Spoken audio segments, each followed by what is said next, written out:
Part 2, Chapter 2. The Flower of Utah. This is not the place to commemorate the trials and privations endured by the immigrant Mormons before they came to their final haven. From the shores of the Mississippi to the western slopes of the Rocky Mountains, they had struggled on with a constancy almost unparalleled in history. The savage man and the savage beast, hunger, thirst, fatigue, and disease, every impediment which nature could place in the way, had all been overcome with Anglo-Saxon tenacity. Yet the long journey and the accumulated terrors had shaken the hearts of the stoutest among them. There was not one who did not sink upon his knees in heartfelt prayer when they saw the broad valley of Utah, bathed in the sunlight beneath them, and learned from the lips of their leader that this was the promised land, and that these virgin acres were to be theirs for evermore. Young speedily proved himself to be a skilful administrator, as well as a resolute chief. Maps were drawn and charts prepared, in which the future city was sketched out. All around, farms were apportioned and allotted in proportion to the standing of each individual.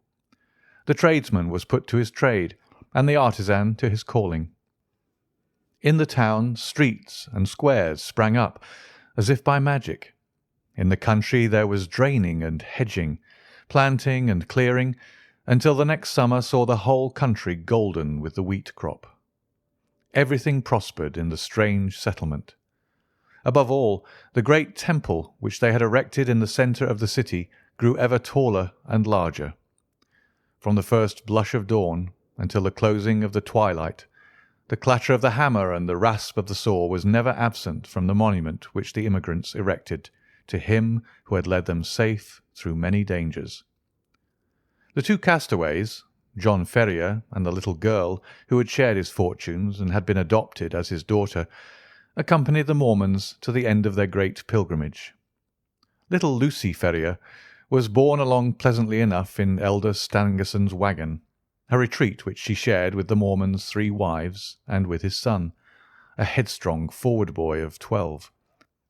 Having rallied with the elasticity of childhood from the shock caused by her mother's death, she soon became a pet with the women, and reconciled herself to this new life in her moving, canvas-covered home.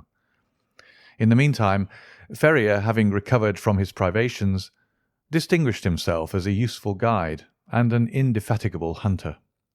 So rapidly did he gain the esteem of his new companions that when they reached the end of their wanderings, it was unanimously agreed that he should be provided with as large and as fertile a tract of land as any of the settlers, with the exception of Young himself, and of Stangerson, Kemble, Johnston, and Drebber, who were the 4 principal elders. On the farm thus acquired, John Ferrier built himself a substantial log house, which received so many additions in succeeding years that it grew into a roomy villa. He was a man of a practical turn of mind, keen in his dealings and skilful with his hands.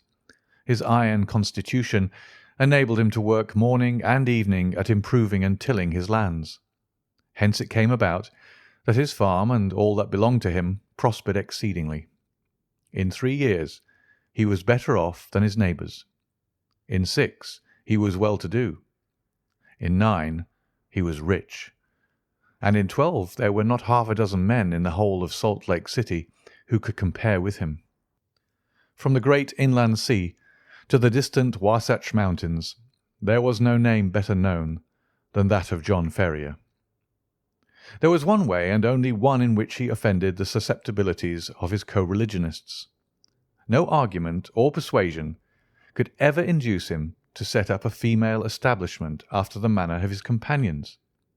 He never gave reasons for this persistent refusal, but contented himself by resolutely and inflexibly adhering to his determination. There were some who accused him of lukewarmness in his adopted religion, and others who put it down to greed of wealth and reluctance to incur expense. Others again spoke of some early love affair and of a fair-haired girl who had pined away on the shores of the Atlantic. Whatever the reason, Ferrier remained strictly celibate. In every other respect He conformed to the religion of the young settlement, and gained the name of being an orthodox and straight-walking man. Lucy Ferrier grew up within the log-house, and assisted her adopted father in all his undertakings. The keen air of the mountains and the balsamic odour of the pine trees took the place of nurse and mother to the young girl. As year succeeded to year, she grew taller and stronger, her cheek more ruddy, and her step more elastic. Many a wayfarer upon the high road which ran by Ferrier's farm felt long-forgotten thoughts revive in their mind as they watched her little girlish figure tripping through the wheat-fields, or met her mounted upon her father's mustang and managing it with all the ease and grace of a true child of the West. So the bud blossomed into a flower, and the year which saw her father, the richest of the farmers, left her as fair a specimen of American girlhood as could be found in the whole Pacific slope. It was not the father, however, who first discovered that the child had developed into the woman. It seldom is in such cases. That mysterious change is too subtle and too gradual to be measured by dates. Least of all does the maiden herself know it until the tone of a voice or the touch of a hand sets her heart thrilling within her, and she learns with a mixture of pride and of fear that a new and a larger nature has awoken within her. There are few who cannot recall that day and remember the one little incident which heralded the dawn of a new life. In the case of Lucy Ferrier, the occasion was serious enough in itself, apart from its future influence on her destiny, and that of many besides. It was a warm June morning, and the Latter-day Saints were as busy as the bees whose hive they have chosen for their emblem. In the fields and in the streets rose the same hum of human industry. Down the dusty high-roads defiled along streams of heavily laden mules, all heading to the west, for the gold fever had broken out in California, and the overland route lay through the city of the elect. There, too, were droves of sheep and bullocks coming in from the outlying pasture lands, and trains of tired immigrants, men and horses equally weary of their interminable journey. Through all this motley assemblage, threading her way with the skill of an accomplished rider, there galloped Lucy Ferrier, her fair face flushed with the exercise, and her long chestnut hair floating out behind her. She had a commission from her father in the city, and was dashing in as she had done many a time before, with all the fearlessness of youth, thinking only of her task and how it was to be performed. The travel-stained adventurers gazed after her in astonishment, and even the unemotional Indians, journeying in with their pelties, relaxed their accustomed stoicism as they marvelled at the beauty of the pale-faced maiden. She had reached the outskirts of the city when she found the road blocked by a great drove of cattle, driven by a half-dozen wild-looking herdsmen from the plains. In her impatience, she endeavoured to pass this obstacle by pushing her horse into what appeared to be a gap.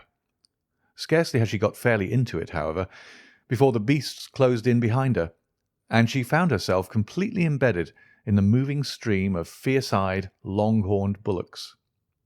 Accustomed as she was to deal with cattle, she was not alarmed at her situation, but took advantage of every opportunity to urge her horse on in the hopes of pushing her way through the cavalcade.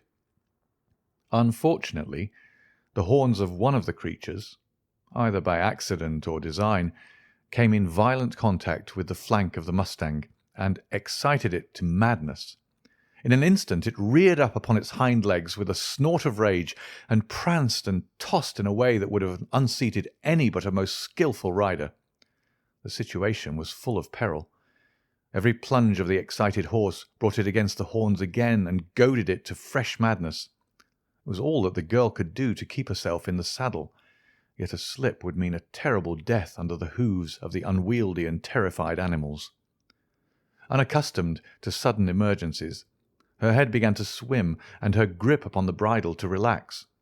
Choked by the rising cloud of dust and by the steam from the struggling creatures, she might have abandoned her efforts in despair, but for a kindly voice at her elbow, which assured her of assistance. At the same moment, A sinewy brown hand caught the frightened horse by the curb and, forcing a way through the drove, soon brought her to the outskirts. "You're not hurt, I hope, miss?" said her preserver respectfully. She looked up at his dark, fierce face and laughed saucily. "I'm awful frightened," she said naively. "Whoever would have thought that Poncho would have been so scared by a lot of cows?"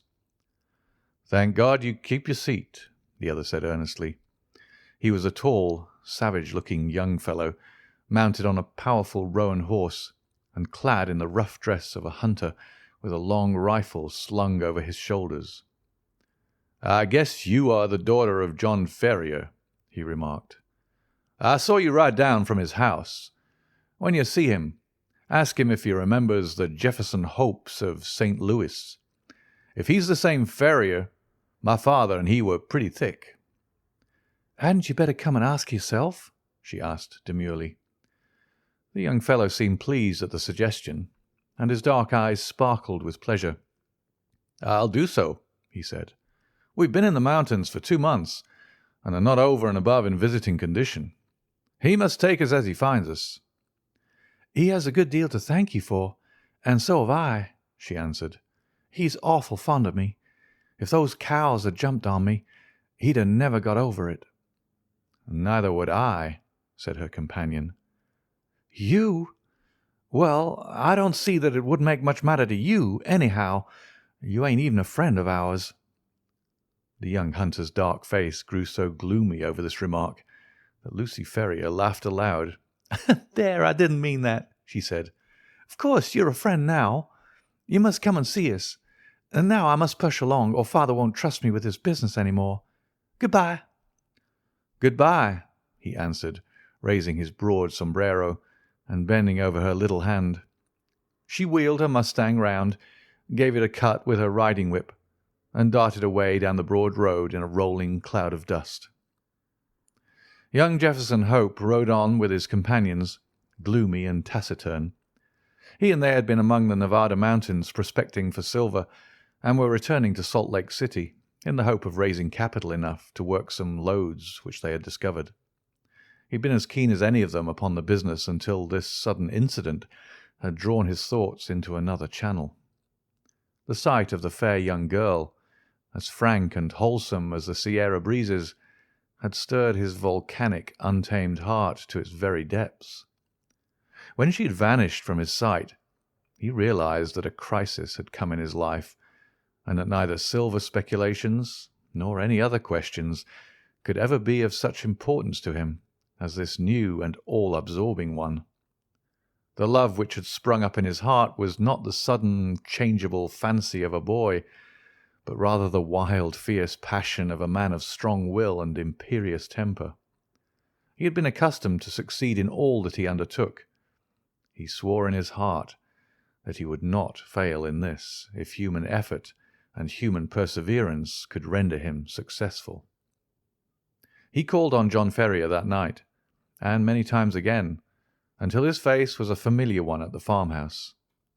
John, cooped up in the valley and absorbed in his work, had had little chance of learning the news of the outside world during the last 12 years. All this Jefferson Hope was able to tell him, and in a style which interested Lucy as well as her father. He had been a pioneer in California, and could narrate many a strange tale of fortunes made and fortunes lost in those wild, halcyon days. He had been a scout, too, and a trapper, a silver explorer, and a ranchman. Wherever stirring adventures were to be had, Jefferson Hope had been there in search of them.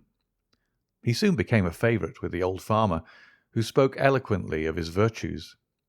On such occasions Lucy was silent, but her blushing cheek and her bright, happy eyes showed only too clearly that her young heart was no longer her own. Her honest father may not have observed these symptoms, but they were assuredly not thrown away upon the man who had won her affections. It was a summer evening when he came galloping down the road and pulled up at the gate. She was at the doorway and came down to meet him. He threw the bridle over the fence and strode up the pathway. "I am off, Lucy," he said, taking her 2 hands in his. and gazing tenderly down into her face. "I won't ask you to come with me now, but will you be ready to come when I'm here again?" "And when will that be?" she asked, blushing and laughing. "A couple of months at the outside. I'll come and claim you then, my darling. There's no one who can stand between us." "And how about father?" she asked. "He has given his consent, provided we get these mines working all right. I have no fear on that head." "Oh, well, of course, if you and father have arranged it all, there's no more to be said," she whispered, with her cheek against his broad breast. "Thank God," he said, hoarsely, stooping and kissing her. "It is settled. The longer I stay, the harder it'll be to go. They're waiting for me at the canyon. Good-bye, my own darling. Good-bye. In 2 months you shall see me."